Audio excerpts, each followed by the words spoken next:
They say sometimes it's cool to keep your mouth closed. But that's if you want to live, you keep your mouth closed. Shit.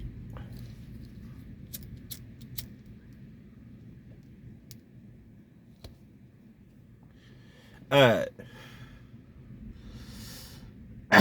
gonna go through the procedures and steps on how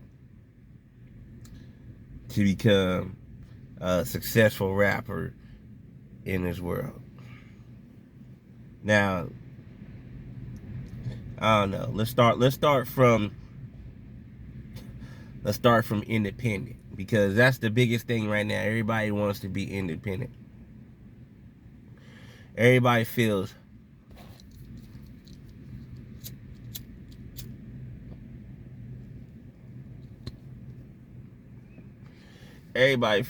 that they can do it without the man. I could do it without the man. Make my own money, do the thing. See, the independency of rap came from the Bay Area. It came from the Bay. Everybody else in New York was signing janky deals. The South wasn't really popping like that. And California, it wasn't really popping like that. But the people that was popping a little bit signed a janky deal in LA. So the Bay Area, with the lack of resources that that we had in the Bay Area, with our hustling mentality and our independency that we learned from things like the Black Panther Party and just being renegades and all that, we learned how to be renegades. We were born renegades in the Bay Area due to the fact that majority of people's families in the Bay are black. We're Black Panthers, so that's where we learned our renegade independency from. So we were the first. Well, I'm not from the Bay, but the Bay was the first to start the independency. Boom. Okay, that's cool. We'll let you do your independent thing, get your own money. I know you're selling CDs out the trunk and you're making a little money here and there, but then after a while, they come with a proposition.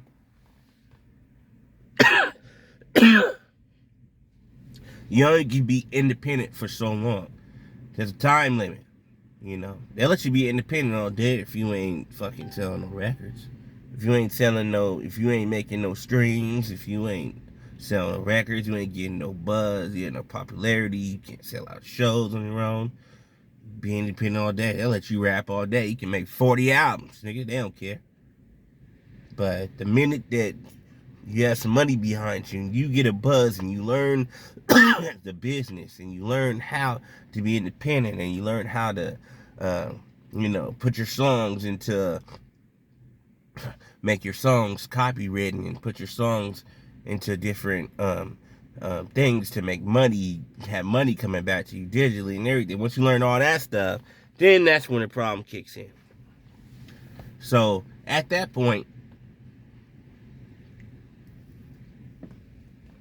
you have to ask yourself, what are you gonna do? Now, majority of rappers, before they take the butt package, they choose to retire. You know what I mean? Like, I'd rather retire than take the butt package. But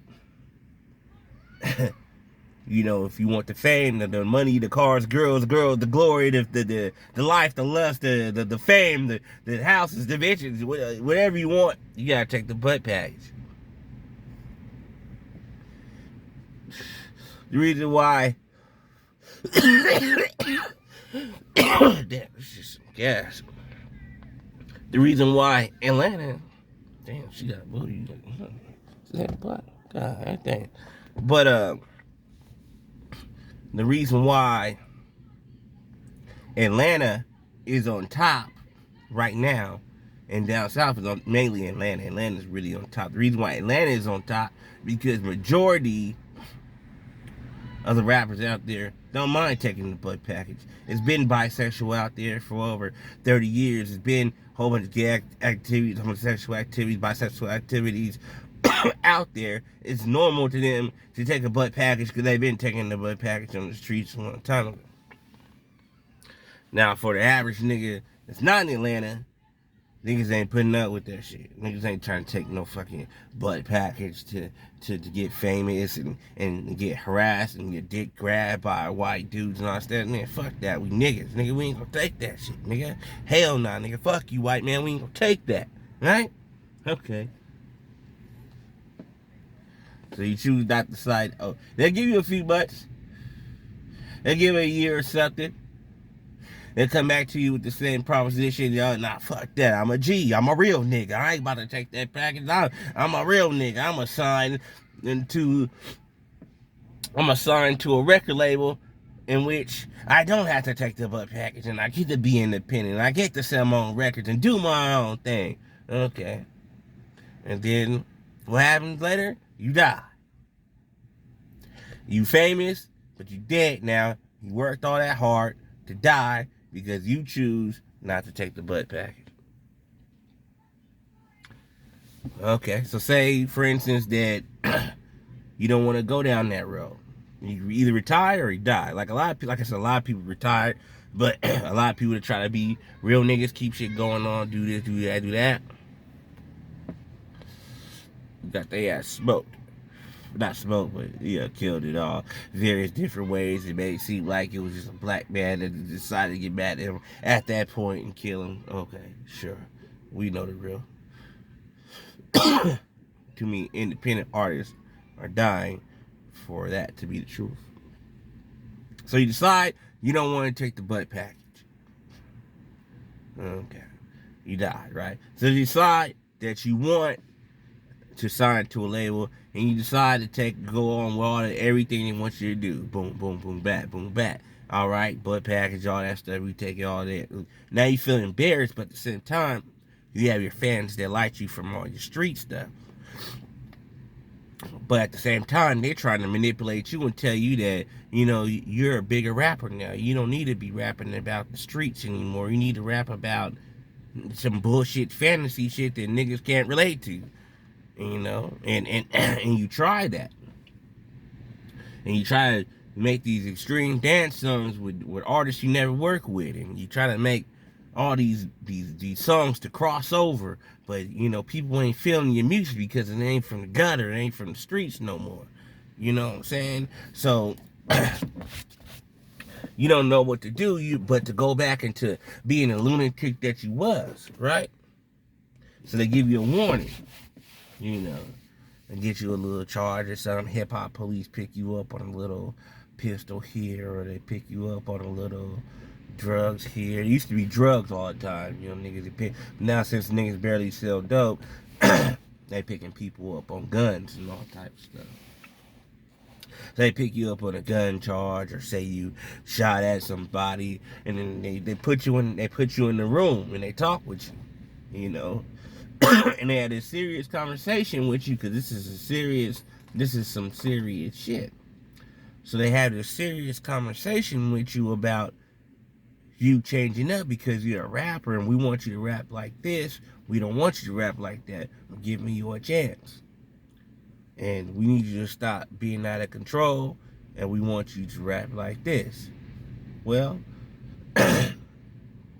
you decide, fuck that, nigga. I'm still a real nigga, and you know, even though I've been molested and all that, I'm still a real nigga. I'm still gonna rap about this street shit because the streets deserve the streets, and I'm going back to the streets. So, okay. All right, you don't want to listen. Now it's clone time. Now it's clone time, and this is where you get cloned, and you're not that. That's not you anymore. Your conscience is still in that person, in that clone, but that body ain't you. That physical body ain't you. That style you grew up with ain't you. You're just a memory of what you really was inside of this clone. Now, some people regain their consciousness inside of that clone and start to turn back into the nigga that they was again. That's when they lock you up and reprogram you again, and they keep reprogramming you to you ain't, you definitely ain't that person no more. Nobody knows who the hell you are. So, I mean, that's what the music game's about, really. That's what the rap game is about. That's what the music game's about. But especially the rap game, that's what the rap game is about. So you have to ask yourself, do you really want to be a rapper? You gotta ask yourself that. Do you really want to see me? I spend a lot of time studying and learning and shit and going different places. You can see in my YouTube, I've been to all types of different cities. I spend a lot of time in Atlanta to see hand to hand, visualize, talk to people, talk to different people, producers, all this stuff to learn the whole game of the rap game. See, Atlanta is like 20 steps ahead of everybody. This is why the world does. This is why America doesn't really stand a chance in the rap game compared to Atlanta. You know what I mean? Atlanta is a society where they tell you the steps and everything you need to go in order to reach the top, and you got to follow the food chain because they already got people in line that's already following the food chain. Whereas everybody else is on their own, not knowing about contracts, not knowing about the butt package, not knowing about if you want to stay independent, this is what's going to happen when the white man comes to you, not knowing about when the white man comes to you, he wants you to change your style up for the white people so it's more satisfying. It's like a play this on the radio. See, niggas got smart. What niggas start doing is, oh, you like that lullaby shit? We gonna add some killing and murder to the lullaby. So they start adding kills and murder to the lullaby, remaking white girl songs, dance songs, all types of stuff. And, the dance songs was cool, but like I said, they know what sparks, they know what makes a nigga wake up in the morning and smoke a blunt like I'm doing, you know what I mean?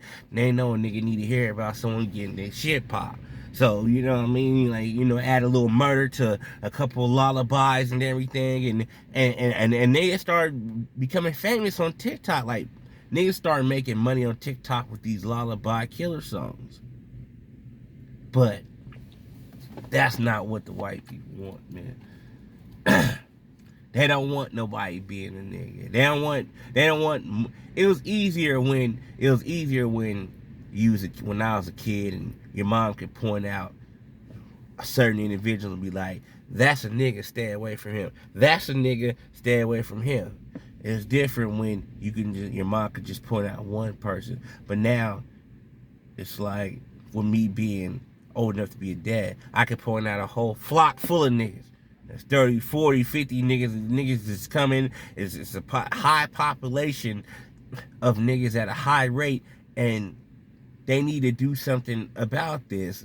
And they feel like the rap is taking control of not only America, it's taking control over the world. Before NBA YoungBoy went to prison his last time, he was the #1 artist in the world on YouTube. You get what I'm saying? And all he rapped about is murder. You already knew what he rapped about most of the time. Murder, bang, bang. And then, I just never heard of a person just going to jail for 3 months and been wild and out of control. And goes to jail for 3 months and then comes out wearing makeup, talking about he's a rock star. We know that's a clone, nigga. If you don't know, man, go back and look at NBA YoungBoy prior to the arrest and see how wild and out of control he was. And then all of a sudden, you get out 3 months later. Like I said, I've been around the hood my whole life. I've seen people get out 6 to a year, 2, 3, 4 years later, be the same damn nigga. This is the same damn nigga. He didn't change at all. This is the same damn nigga. And this nigga go to jail for 3 months and change and become a different nigga? I'm trying to tell y'all, man. Don't be a clone.